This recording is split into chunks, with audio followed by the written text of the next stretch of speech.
Hello students. तो जैसे कि आपने थंबनेल देख लिया है, आज हमें क्लास 9th का जो चैप्टर 10 है सर्कल, ठीक, उस चैप्टर में एक एग्जाम्पल है, एग्जाम्पल नंबर 6। अगर आपके पास एनसीईआरटी बुक है तो एनसीईआरटी में एग्जाम्पल नंबर 6 दे रखा है आपको, और ये बहुत ही इंपॉर्टेंट क्वेश्चन है, बहुत बार एग्जाम में पूछा भी गया है ये। तो आज हम इसे ही सॉल्व करेंगे। तो क्वेश्चन क्या है, सबसे पहले हम क्वेश्चन को देख लेते हैं। Prove that the quadrilateral formed by the internal angle bisector of any quadrilateral is cyclic। Question क्या कह रहा है, मैं आपको सिंपली समझाता हूं पहले कि ये ABCD जो है ना एक क्वाड्रिलेटर है। ABCD एक क्वाड्रिलेटर है, और इस क्वाड्रिलेटर के जो ये एंगल यहां से जो गया आपका A जो है वो एंगल A का बाइसेक्टर है, और B जो गया यहां से BF वो एंगल B का बाइसेक्टर है, और ये जो CF गया है वो एंगल C का बाइसेक्टर है, और DH जो गया है वो आपके एंगल D का बाइसेक्टर है। तो इन बाइसेक्टर्स ने जाकर यहाँ आपको अंदर छोटी सी फिगर दिखाई दे रही है, एक क्वाड्रिलेटर फॉर्म करा है। क्या करा है? एक क्वाड्रिलेटर EFGH फॉर्म करा है, और आपको प्रूव करना है कि जो EFGH क्वाड्रिलेटर है वो क्या है? साइक्लिक है। क्या प्रूव करना है आपको? साइक्लिक। तो चलो सॉल्व करते हैं। सबसे पहले आपको लिख देना है गिवन में कि ABCD एक क्वाड्रिलेटर है, और इन विच जो AH BF CF DH जो है वो बाइसेक्टर हैं एंगल ABCD के। क्लियर? अब हमें क्या प्रूव करना है? EFGH is cyclic.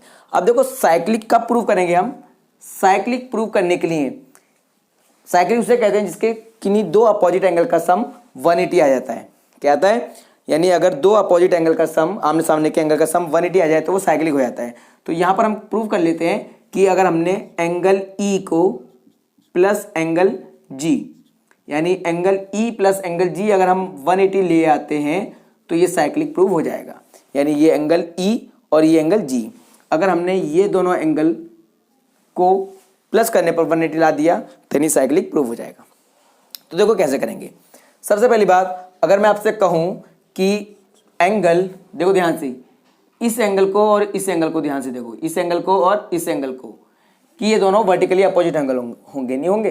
ठीक है, तो angle AEB, angle AEB plus ये एंगल, इस एंगल का नाम क्या है? FEH, एंगल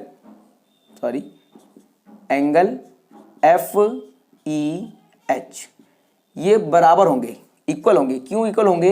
क्योंकि ये है आपके वर्टिकली अपोजिट एंगल। ठीक है, आपने पढ़ा होगा कि जब दो लाइन आपस में इंटरसेक्ट करती हैं तो आमने सामने के एंगल इक्वल होते हैं, तो ये दोनों एंगल होंगे वर्टिकली अपोजिट एंगल। ठीक, अब आप देखो ध्यान से इस ट्राइंगल में कि ट्राइंगल AEB में, इन ट्राइंगल AEB, आप इस ट्राइंगल AEB में देखेंगे आप, हम जानते हैं ट्राइंगल की तीनों एंगल का सम कितना होता है? 180। तो अगर मैं इस एंगल को लूं तो क्या आएगा? एंगल A का हाफ, ठीक, प्लस अगर मैं इस एंगल को लेता हूं तो क्या आएगा?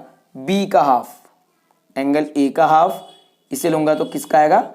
एंगल B का हाफ। ठीक, ये एंगल A का हाफ है, ऐसी बात है, बाइसेक्टर करते गया है, और ये जो एंगल है वो B का हाफ है, और ये एंगल क्या है हमारा? Angle E। ठीक, एंगल E इक्वल टू 180, क्योंकि AEB एक ट्राइंगल है, AEB जो एक ट्राइंगल है, तो ट्राइंगल के तीनों एंगल का सम कितना होता है? 180 होता है। इतना हमने लिख दिया। अब मैं क्या करता हूं, यहां से इन दोनों को उठाकर उधर ले जाता हूं, तो यहां से आपके पास एंगल E की वैल्यू निकल कर आ जाएगी कि एंगल E इक्वल टू हो जाएगा आपका 180 minus half of angle A minus half of angle B। इसे आप कह दोगे इक्वेशन फर्स्ट। ठीक, यहां से आपने एंगल E की वैल्यू निकाल ली। ठीक, अब यही प्रोसेस हम यहां पर करेंगे। अब कहां पर? इस वाले में। तो आप यहां पर देखोगे कि ये वाला angle, angle FGH, angle FGH equal होगा इस वाले एंगल के, यानी एंगल DGC के, एंगल DGC के। क्यों? Vertically opposite angle. ठीक है, ये दोनों एंगल भी क्या होंगे? इक्वल होंगे, क्योंकि ये वर्टिकली अपोजिट एंगल है। ठीक, अब आप यहां पे देखोगे एक ट्राइंगल दिख रहा है आपको, DGC दिख रहा है, तो इन ट्राइंगल DGC, तो ट्राइंगल के तीनों एंगल का सम 180 होता है, तो हम वही करेंगे, इस एंगल को लिख देंगे हम half of angle D, half of angle D plus इस एंगल को लिख देंगे हम हाफ एंगल सी प्लस इस एंगल को हम लिख देते हैं एंगल जी, एंगल जी लिख देते हैं, इक्वल टू 180, क्योंकि ट्रायंगल के तीनों एंगल का सम 180 होता है।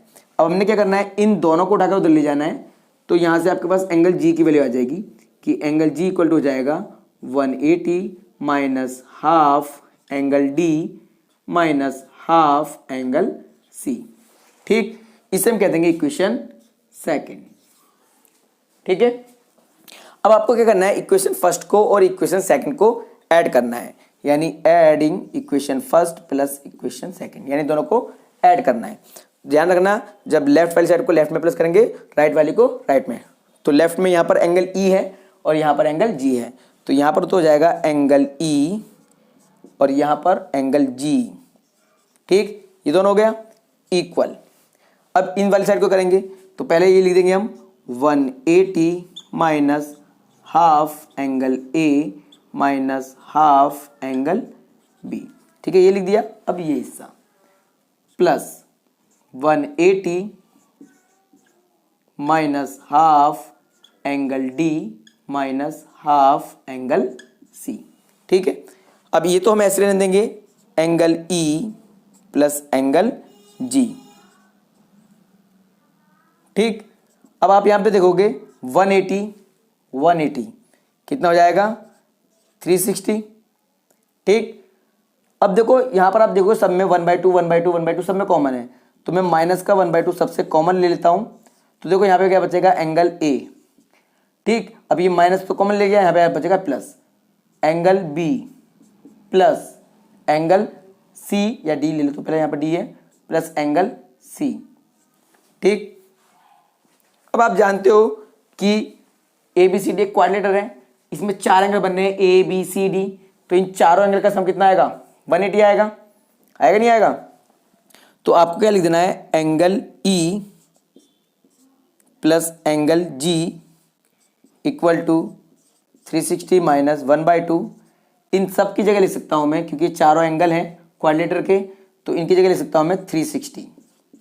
ठीक, अब आप 2 से 360 को माइनस करोगे, डिवाइड करोगे तो 180 आएगा। अब 360 माइनस 180 कितना हो जाएगा 180, यानी यहाँ बचेगा एंगल ई, यहाँ बचेगा एंगल जी इक्वल टू 360 में से 180 माइनस करेंगे तो 180। तो आपने देखा कि एंगल ई को और एंगल जी को प्लस करने पर 180 आ रहा है, यानी एंगल ई, यानी यहाँ पर बोलो या यहाँ पर बोलो, यही तो बात है। ठीक है, ये वाला एंगल ई, देखो ध्यान रखना, यहाँ पे हमने एंगल ई लिया था और एंगल ई यहाँ पर क्या है एफ ई एच। ठीक है, एफ ई एच। ठीक है, और एंगल ई, ये एंगल ई है, बराबर है ना। तो यानी कि हमारे पास ये वाला एंगल आ गया F E H, angle E की जगह लिख सकता हूं मैं एफ ई एच। ठीक, तो एंगल एफ ई एच और ये वाला एंगल, यानी ये इसके एंगल बराबर है जी वाला। ठीक है, तो F G H, angle F G H, इन दोनों को जोड़कर 180 आ गया है, यानी कि इस क्वाड्रिलेटर का, यानी F E F G H वाले क्वाड्रिलेटर के अपोजिट एंगल का सम 180 आ गया है। So E F G H, E F G H is cyclic. ठीक है, इस तरह से ये आपका क्वेश्चन प्रूव होता है।